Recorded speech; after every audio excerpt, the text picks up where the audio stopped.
শনিবার রেলপথে আনুষ্ঠানিকভাবে শুরু হয় ঈদযাত্রা। সকাল থেকে একের পর এক ট্রেন বিভিন্ন গন্তব্যের উদ্দেশ্যে কমলাপুর ছেড়ে যায়।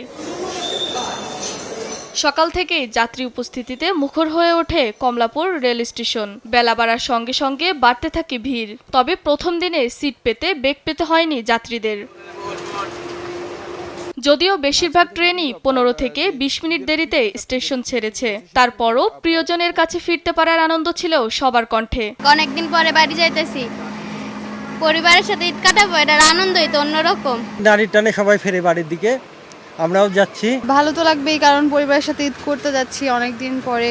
এদিন ঈদযাত্রার সার্বিক পরিস্থিতি পরিদর্শনে আসেন রেল সচিব। তিনি জানান, যাত্রা নির্বিঘ্ন করতে সব ধরনের প্রস্তুতি নেওয়া হয়েছে, নেই শিডিউল বিপর্যয়ের কোনো শঙ্কা। আমাদের যে ইন্টার ডিপার্টমেন্ট যে সমন্বয়ের বিষয়টি, এদিকে আমরা বিশেষভাবে লক্ষ্য রাখছি।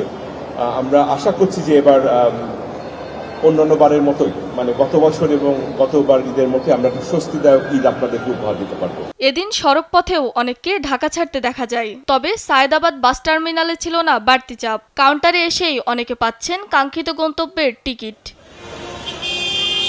ফারজানা শিলা, দেশ টিভি, ঢাকা।